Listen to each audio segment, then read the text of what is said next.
Hello students, this is Tushar Patel, your physics expert. Welcome on MBIBE. So here we are for class 9 lecture number 2 of work and energy. हम already पिछली class में work के बारे में बहुत कुछ पढ़ चुके हैं कि किस चीज को हम फिजिक्स में वर्क बोलते हैं, किस चीज को फिजिक्स में वर्क नहीं बोलते, और हमने ये भी जाना है कि वर्क का फॉर्मूला क्या होता है, वर्क कब पॉजिटिव होता है, वर्क कब नेगेटिव होता है, वर्क कब जीरो होता है, ये चीज हमने जानी है कि नहीं। तो चलिए आज के इस क्लास में हम वर्क के बारे में यूनिट को जानेंगे और क्वांटिटीज कौन सी है, ये मतलब कि वर्क कौन सी क्वांटिटी है उसके बारे में जानेंगे। मैंने आपको लास्ट क्लास के एंड में एक सवाल पूछा था, you have to tell me कि वर्क कौन से यूनिट में मेजर होता है। Just like we measure length in metre, mass in kg, time in second, tell me work कौन से यूनिट में मेजर होता है। अगर आपने सवाल का सही जवाब दिया है, congratulation to you, kudos to you. लेकिन अगर आपने सही जवाब नहीं दिया है, this session is for you, you must understand this session in very much detail. मैं आपको हर एक चीज डिटेल में समझाऊंगा। Let's begin with my introduction. मैं हूं Tushar Patel, your physics expert. It's been more than 7 years I am teaching physics and now my job here is to make physics easier for you. चलो, तो आप ये MBIBE ऐप को अभी download कर लो, क्योंकि यहाँ पे आपकी पढ़ाई की हर एक चीजों का सोल्यूशन आने वाला है। आपको अगर कुछ भी पर्टिकुलर टेस्ट है, स्कूल में 2 दिन बाद टेस्ट है, 5 दिन बाद टेस्ट है, ट्यूशन में कोई टेस्ट है, आपको जाना है अचीव के ऊपर। हमारे ऐप के ऊपर एक मस्त सा फीचर है अचीव करके, तो उस अचीव के ऊपर जाइए, अपना गोल सेट करिए। हमारा आर्टिफिशियल इंटेलिजेंस आपको गाइड करेगा कि आपको उस पर्टिकुलर टेस्ट को क्रैक करने के लिए क्या क्या करना है, कौन से सेशन देखने हैं, कौन से पर्टिकुलर प्रैक्टिस क्वेश्चंस करने हैं, कौन से क्विजेज आपको अटेम्प्ट करने हैं। हर एक चीज हमारा artificial intelligence is a mentor for you, in your hand, in your pocket, always with you, always, है कि नहीं। तो जल्दी से जल्दी MBIBE ऐप डाउनलोड करो। आप इस पर्टिकुलर जो भी मैं सेशन लेता हूं उनके क्विजेस अटेम्प्ट करो और मुझे कमेंट बॉक्स में बताया भी करो कि आपके कितने स्कोर आ रहे हैं, है कि नहीं। फिर उस अकॉर्डिंग मैं आपको गाइड भी करूंगा। वैसे जब भी आप ये सब करते हो ना, मुझे आपका डेटा हर एक मिलता रहता है कि आपका परफॉर्मेंस कैसा चल रहा है। In case there is something special तो मैं आपको गाइड करूंगा उसके बारे में, ठीक है। चलो, तो हमारे कोई भी सेशन को आप मिस तो करना चाहते नहीं हो, तो जल्दी से जल्दी हमारे टेलीग्राम चैनल ज्वाइन कर लो। Be the part of our MBIBE achieve CBSE class 9 and 10 channel, and आपको यहाँ पे t.me/MBIBE CBSE K10 इस लिंक के ऊपर जाना है। वहां पे जाके हमारी टेलीग्राम चैनल पे आ जाइए। आपको हम ये सारे के सारे सेशन जो डालते हैं उसकी अपडेट मिलती रहेगी। अमेजिंग से शॉर्ट्स डालते हैं उनकी भी अपडेट्स मिलती रहेगी, और आपको क्विजेस डालते रहेंगे जिससे आप रोज बरोज अटेम्प्ट करोगे, आपका नॉलेज बढ़ेगा और आप आगे बढ़ पाओगे। तो आपकी सक्सेस में हमारी सक्सेस छिपी हुई है। चलिए, let's begin with our today's topic, and today's topic is work and energy chapter में से वर्क डन, विच हम पढ़ने वाले वर्क डन के बारे में, यूनिट और ये कौन सी क्वांटिटी उसके बारे में, ठीक है। चलो, लेट्स बिगिन। हम ऑलरेडी इस पर्टिकुलर चैप्टर के बारे में डिस्कस कर चुके हैं कि इस चैप्टर के अंदर हमें 3 ही टॉपिक्स है, work, energy and rate of doing work, which is also called as power. हम अभी तक वर्क को ही पढ़ रहे हैं और आज हम वर्क को खत्म कर देंगे। यस गाइस, तो आज हम वर्क को खत्म कर देंगे। इन 2 चीजों को पढ़ के हम इन 2 कंसेप्ट्स को डिटेल में पढ़ेंगे कि यूनिट ऑफ वर्क क्या है और डेफिनेशन ऑफ जूल क्या है, और फिर हम work done is a scalar quantity इसके बारे में पढ़ेंगे। But why work done is a scalar quantity वो भी जानना बहुत जरूरी है, क्योंकि वर्क के लिए हम फोर्स को यूज करते हैं और डिस्प्लेसमेंट को यूज करते हैं। Both are vector quantities. क्या है स्केलर, वेक्टर, हर एक चीज समझाऊंगा। चलिए, let's begin with the very first concept कि वर्क जो हमने लास्ट क्लास में पढ़ा था वो था क्या। तो थोड़ा सा आपको रिकैप करा दूं वर्क के बारे में कि work done is said to be done, work is said to be done when force F acts on a body to displace it by displacement of S। समझ में आ गया। अगर कहीं पर भी फोर्स लग रही है और उसकी वजह से कोई बॉडी डिस्प्लेस कर रही है, तो आप बोल सकते हो कि आपने वर्क डन किया। This is the formula for work done, as simple as that. Come on, आप देख सकते हो इस पर्टिकुलर चीज में। आप यहां पे देखिए कि ये दोनों के दोनों बच्चे, एक कोई ब्लॉक टेबल को पुश कर रहा है तो एक कोई टेबल को पुल कर रहा है। इन दोनों केसेस में फोर्स लगाई है उन्होंने, पुश बोलो या पुल बोलो, बोथ आर दी फोर्सेस। दोनों केसेस में टेबल मूव हुआ है तो फोर्स लगी, डिस्प्लेसमेंट हुआ, मतलब दोनों के दोनों ने काम किया है। समझा कि नहीं। तो this is said to be work done in physics. और हमने अभी देखा कि वर्क डन के फॉर्मूला में फोर्स भी होती है, डिस्प्लेसमेंट भी होती है। फोर्स का यूनिट इज न्यूटन, पूरा नाम लिखो स्मॉल में, फर्स्ट लेटर लिखो तो सिर्फ कैपिटल में। डिस्प्लेसमेंट का यूनिट इज मीटर, पूरा नाम तो स्मॉल में और फर्स्ट लेटर तो भी स्मॉल में। क्यों? क्योंकि साइंटिस्ट का नाम नहीं है ना, Newton is a name of scientist any which ways. तो वर्क डन के फॉर्मूला में फोर्स और डिस्प्लेसमेंट में उनके उनके यूनिट सब्स्टिट्यूट करूं तो फोर्स का यूनिट है न्यूटन, डिस्प्लेसमेंट का यूनिट है मीटर। मीटर समझ में आ गया? सो हमारा यूनिट बन जाता है फोर्स की जगह न्यूटन डाल के, डिस्प्लेसमेंट की जगह मीटर डाल के, तो न्यूटन इंटू मीटर यानी कि newton metre becomes the unit of work done. Work done का यूनिट है newton metre, as simple as that. यानी कि आप यहां पे ये जो फोर्स लगा रहे हो उस फोर्स का यूनिट क्या है? What is the unit of this particular force, है ना? ये हम जो यहाँ पे फोर्स लगा रहे हैं इस ब्लॉक को मूव करने के लिए, फोर्स का यूनिट इज न्यूटन। ये जो डिस्प्लेसमेंट हो रही है उसका यूनिट इज, डिस्प्लेसमेंट का यूनिट इज व्हाट? फोर्स का यूनिट न्यूटन, तो डिस्प्लेसमेंट का यूनिट मीटर है। और force into displacement newton into metre, खत्म, newton metre, as simple as that. समझ में आ गया? तो वर्क का यूनिट है न्यूटन मीटर। कूल। अब आप देखो यहां पे हम इस पर्टिकुलर ब्लॉक को मूव करेंगे, तो इस पर्टिकुलर ब्लॉक को मूव करने के लिए फोर्स अप्लाई करना शुरू करते हैं। जब हम इसके ऊपर फोर्स लगाते हैं तब अगर हम 1 न्यूटन का फोर्स लगा दे, कितना फोर्स लगा दे? 1 न्यूटन का। So applying force of 1 Newton, अगर ये ब्लॉक डिस्प्लेसमेंट कर जाता है कितना? 1 मीटर का। कितना डिस्प्लेसमेंट कर जाए? 1 मीटर का, तो डिस्प्लेसेस बाय 1 मीटर। तो डिस्प्लेसमेंट जब 1 मीटर हो, फोर्स जब 1 न्यूटन हो, तो आप मुझे बताइए कि हम यहां पे अगर वर्क डन के लिए लिखे तो फोर्स कितना है? 1 न्यूटन, डिस्प्लेसमेंट कितना है? 1 मीटर। तो ये वर्क डन जो बनेगा 1 न्यूटन मीटर, इसको क्या बोलेंगे? मैं आपको बताता हूं इसको क्या बोलेंगे। कम ऑन लुक हियर, ये 1 न्यूटन मीटर जो हमने लिखा उसी को हम बुलाते हैं जूल। समझ में आ गया? क्योंकि work is the form of energy and energy का यूनिट जूल होता है, ये आपको पता है कि नहीं? तो 1 न्यूटन मीटर इज 1 जूल। समझ में आ गया? 1 न्यूटन मीटर लिखा तो 1 जूल। तो हम बोलेंगे कि joule is the SI unit of work done as well. तो आप जूल लिखिए या न्यूटन मीटर लिखिए, both are SI unit, but joule, newton और मीटर दो चीजें लिखने के अलावा आप सिर्फ जूल लिख सकते हैं, because it is a name of scientist. पूरा लिखोगे तो स्मॉल में, फर्स्ट लेटर लिखोगे तो कैपिटल जे। सिंपल है।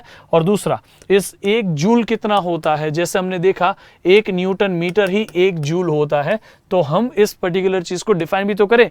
1 joule work is done when 1 Newton force acts on a body to move it by 1 meter, as simple as that। क्योंकि हमने यहां पे देखा ना भाई कि फोर्स कितना लग रहा है बेटा, फोर्स कितना लग रहा है? 1 न्यूटन, डिस्प्लेसमेंट कितना हुआ? 1 मीटर का।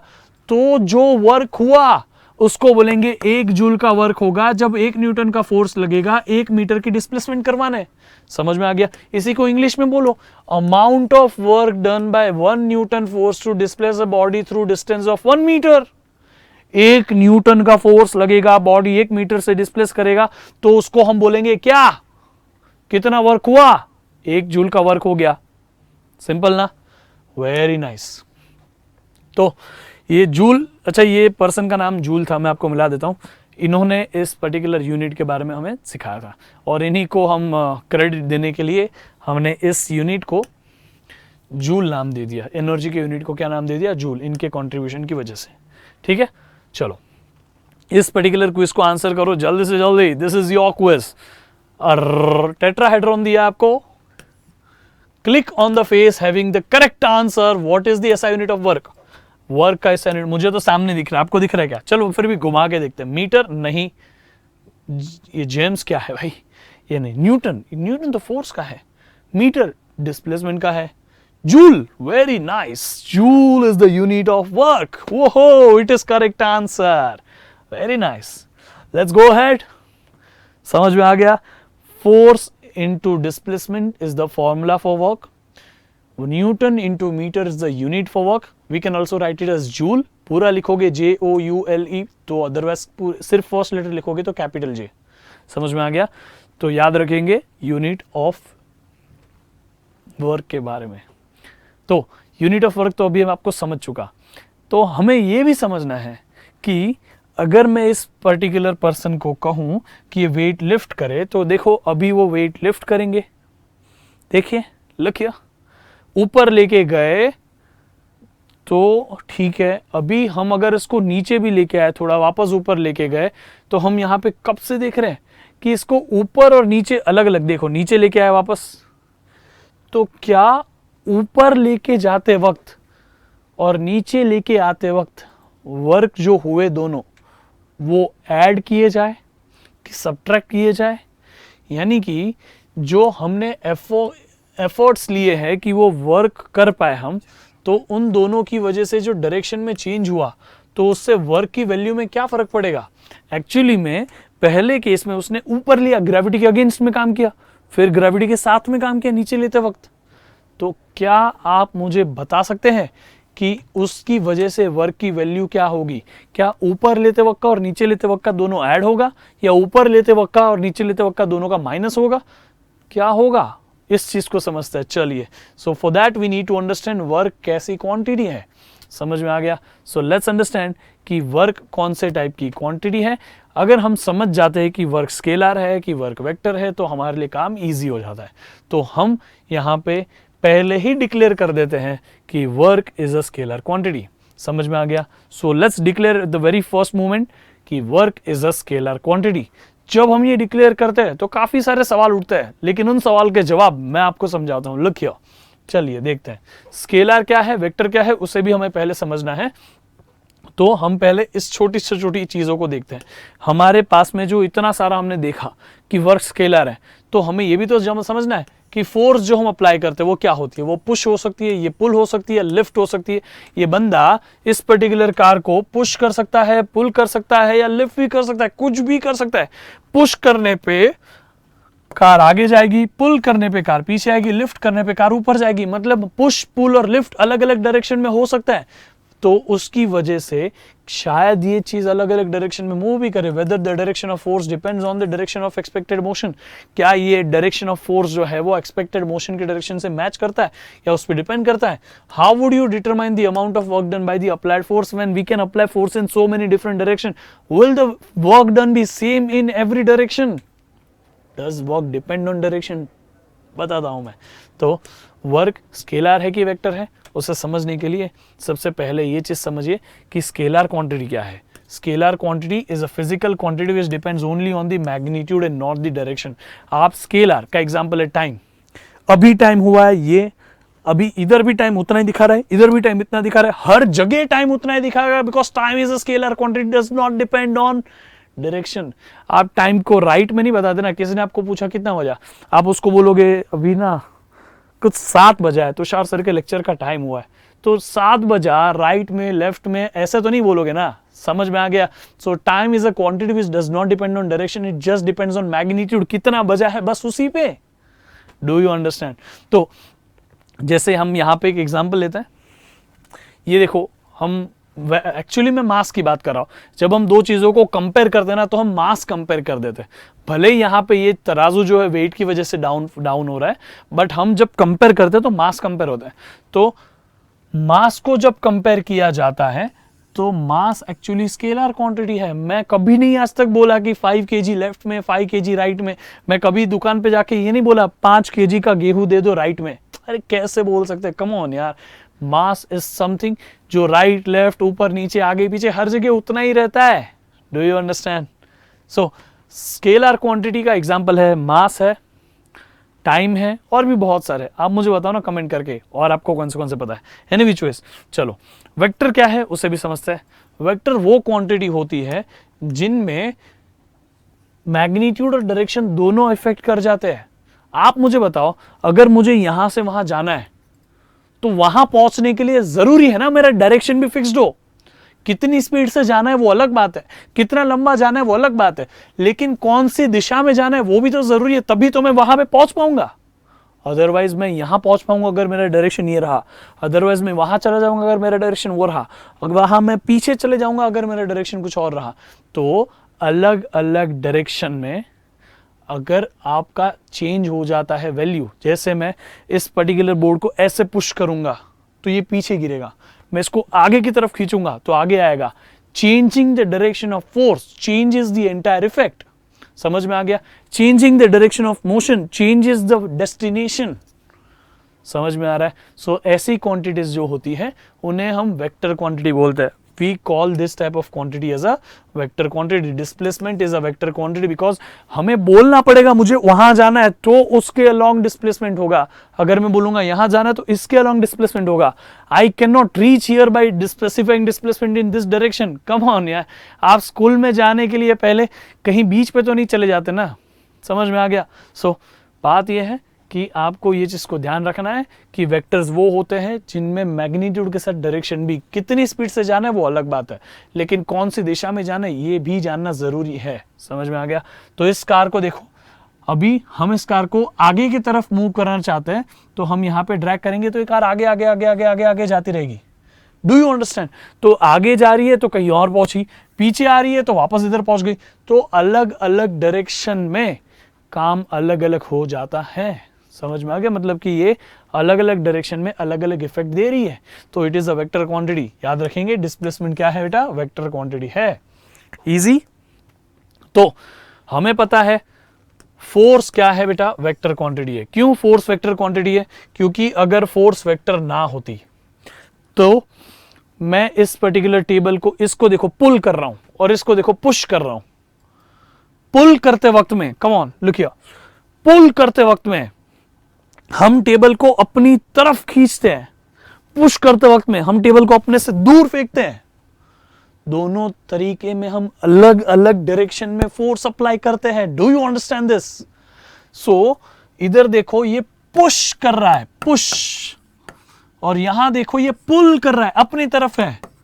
तो दोनों में अलग अलग डायरेक्शन में काम हो रहा है. दोनों में अलग अलग डायरेक्शन में फोर्स तो लगा दी, पर क्या काम सेम डायरेक्शन में हुआ? नहीं ना. इसमें टेबल आगे चला गया, इसमें टेबल पीछे आ गया. समझ में आ गया? So force is a vector quantity. The direction of both force and the direction of both forces are different but the magnitudes are same. मैं दोनों को इक्वल अमाउंट से खींचूंगा क्योंकि दोनों को सेम ही बंदे खींच रहे हैं. दोनों को सेम अमाउंट से खींचो, पर डायरेक्शन अलग अलग है ना, तो आपका रिजल्ट अलग अलग आएगा. इस केस में टेबल आगे मिलेगा इस विंडो के पास में, इस केस में टेबल इस विंडो के पास में मिलेगा. समझ में आ गया? तो डायरेक्शन से फर्क पड़ता है. हमने देखा कि डिस्प्लेसमेंट एक वेक्टर क्वांटिटी है, फोर्स एक वेक्टर क्वांटिटी है.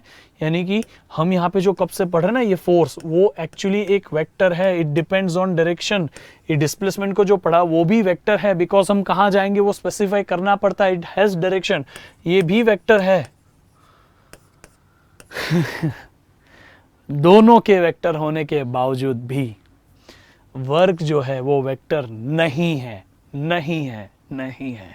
It is a scalar quantity. क्यों? उसका रीजन थोड़ा से सिंपल शब्दों में आपको समझाने की कोशिश करता हूं कि हम, आपको एक्चुअली ये सब पढ़ना है क्लास 11 में, बट अभी मैं थोड़ा बेसिक बताने की ट्राई करता हूं. हम जो है ना वेक्टर्स को सिंपली मल्टीप्लाई नहीं कर सकते. Just like we multiply 4 into 3 it becomes what? 12 है ना. 4 into 3 क्या होता है? 12 होता है. 2 into 3 क्या होता है? 6 होता है. तो हम वेक्टर्स को इतना सिंपली मल्टीप्लाई नहीं कर सकते. वेक्टर्स को मल्टीप्लाई करने के भी दो तरीके हैं. Yes, we can not multiply vectors as simple as that. हम वेक्टर को मल्टीप्लाई करने के अलग तरीके हैं जो हम क्लास 11 में पढ़ते हैं. तो वेक्टर को मल्टीप्लाई करने के दो तरीके हैं. एक तरीका ऐसा है जहां पे आप दो वेक्टर को मल्टीप्लाई करोगे तो रिजल्ट जो आएगा वो वेक्टर होगा, और ये दूसरा तरीका ऐसा है कि जहां पे आप दो वेक्टर्स को मल्टीप्लाई करोगे तो रिजल्ट जो है वो स्केलर आएगा. हम बस उसी तरीके से इन दोनों को मल्टीप्लाई कर रहे हैं ताकि उनका जो रिजल्ट है वो स्केलर आ जाए. बस इतना से समझ लो आप. समझ में आ गया? वेक्टर के मल्टीप्लाई करने का तरीका हमारा ऐसा है. वेक्टर को हम मल्टीप्लाई ऐसे कर रहे हैं, वेक्टर इंटू वेक्टर. अब ये इंटू को मैंने डॉट लिखा है तो इसे हम बोलते हैं डॉट प्रोडक्ट. समझ में आ गया? तो दो वेक्टर्स को डॉट प्रोडक्ट से मल्टीप्लाई किया गया ताकि उनका रिजल्ट यानी कि वर्क जो है वो स्केलर आ जाए. समझ में आ गया? अभी के लिए इतना सफिशिएंट है. आप किसी को भी बोलोगे ना, ये सामने वाला आपके क्लास का बंदा पागल हो जाएगा सुन के, बट आपको पता है कि Q work done is a scalar quantity ना, है कि नहीं? तो वर्क डन आप यहाँ पे देख सकते हैं. बहुत सिंपल तरीके से हमने बताया कि फोर्स लगाइए, डिस्प्लेसमेंट लगाइए. फोर्स और डिस्प्लेसमेंट दोनों सेम डायरेक्शन में है तो वर्क कैसा है? पॉजिटिव है. आप फोर्स इधर लगा रहे हो, डिस्प्लेसमेंट इधर लगा रहे हो, यहाँ पे भी वर्क डन कैसा है? पॉजिटिव है. लेकिन फोर्स और डिस्प्लेसमेंट जब दोनों अपोजिट डायरेक्शन में हो जाते हैं तो वर्क डन कैसे हो जाते हैं बेटा? Come on please tell me. उस केस में वर्क डन कैसे हो जाता है? नेगेटिव हो जाता है। तो यहां छोटे से एग्जांपल हम समझते हैं कि हम एक एक्सेस बना लिया, एक्स एक्सेस, वाई एक्सेस, जो भी चीज इस डायरेक्शन में जाएगी वो पॉजिटिव होगी, जो भी चीज इस डायरेक्शन में जाएगी वो नेगेटिव होगी। ठीक है, हम जहां इस डायरेक्शन में जाए तो पॉजिटिव, इस डायरेक्शन में जाए तो negative. Now we will take a boy जो ये पुश कर रहा है तो उसने इस डायरेक्शन में फोर्स लगाया, फोर्स पीछे है, नेगेटिव एक्स एक्सिस के लॉन्ग, इसलिए फोर्स लिया -10 न्यूटन, और उसने डिस्प्लेसमेंट भी कितना किया? इसी डायरेक्शन में किया, इसलिए -10 मीटर। समझ में आ गया? सो -10 न्यूटन, -10 मीटर, हमारा वर्क हो गया 100 जूल। देखो फोर्स और डिस्प्लेसमेंट सेम डायरेक्शन में, इसलिए दोनों का आंसर मल्टीप्लाई होकर अल्टीमेटली पॉजिटिव आ गया। इधर हमने देखो पॉजिटिव एक्स एक्सिस के लॉन्ग फोर्स लगाया, पुल किया था, डिस्प्लेसमेंट भी पॉजिटिव एक्स एक्सिस का लॉन्ग हुआ, तो उस केस में भी +10 फोर्स लगाया और +10 का डिस्प्लेसमेंट किया, तो आंसर अभी भी 100 ही है। समझ में आ गया? तो आप देख रहे हो कि डायरेक्शन का वैसे कोई इंपैक्ट नहीं पड़ता, इसीलिए वर्क डन जो है ना वो स्केलर क्वांटिटी है। और मैं आपको याद करा दूं कि वर्क जो है स्केलर क्वांटिटी है, फिर भी इसकी वैल्यू पॉजिटिव, नेगेटिव और जीरो हो सकती है। वैल्यू पॉजिटिव, नेगेटिव और जीरो होना डज नॉट मीन कि वो वेक्टर है। इतना चीज दिमाग में घुसा दो। अगर आपको किसी ने बताया कि किसी की वैल्यू पॉजिटिव, नेगेटिव, जीरो हो सकती है इसलिए वो वेक्टर है, तो ये रॉन्ग है, ये इनकम्प्लीट है। स्पेसिफिकली अगर रॉन्ग ना बोलो तो this is incomplete information. You have to remember this कि work done is a scalar quantity, still it can be zero, positive और नेगेटिव। समझ में आ गया? याद रखेंगे इस चीज को। Very nice. तो इस पर्टिकुलर क्विज का आंसर करते हैं। Let's answer this particular quiz. Work done कैसा है? चलो ये तो बहुत आसान है। वर्क डन कैसा है? स्केलर है। मास कैसा है? स्केलर है। फोर्स कैसा है? वेक्टर है। डिस्प्लेसमेंट कैसा है? वेक्टर है। सिंपल ना? Let's submit this. Cool, it is correct answer. Amazing, amazing, amazing. So, समझ में आ गया कि नहीं कि work done is a scalar quantity irrespective of force. Force भी वेक्टर है, डिस्प्लेसमेंट भी वेक्टर है, because both depend on direction, but work done is a scalar quantity. Even if it is scalar तो भी ये पॉजिटिव, नेगेटिव, जीरो हो सकती है। डज नॉट मैटर कि वो स्केलर है तो पॉजिटिव, नेगेटिव, जीरो नहीं हो सकते, ऐसा नहीं होता है। समझ में आ गया? Work done is a scalar, it can be positive, negative, zero. Force is a vector, displacement is a vector, both vectors are multiplied in a way कि हमारा वर्क डन क्या हो जाए? स्केलर हो जाए। सो स्केलर सिर्फ magnitude पर depend करती है, वेक्टर सिर्फ मैग्नीट्यूड, डायरेक्शन दोनों पे डिपेंड करता है। फोर्स और डिस्प्लेसमेंट दोनों वेक्टर होने के बावजूद वर्क इज स्केलर क्वांटिटी।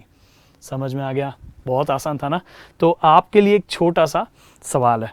सवाल यह है कि यहां पे हमें कभी भी कुछ भी काम करना है। लेट्स सपोज कि हमें ये फुटबॉल को हिट करना है। If you want to hit the football, हम फोर्स लगाएंगे तभी तो बॉल मूव करेगा।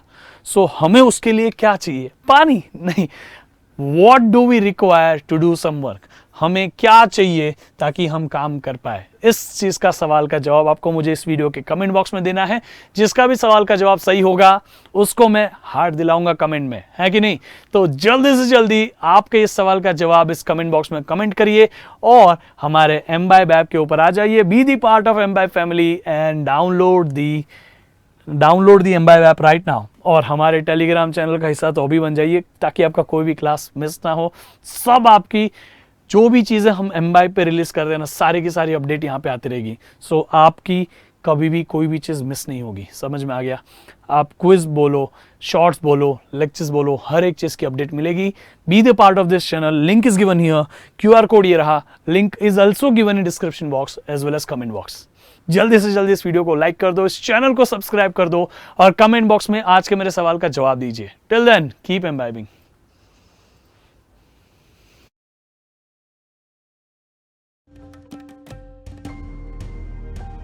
Keep imbibing. We believe in you.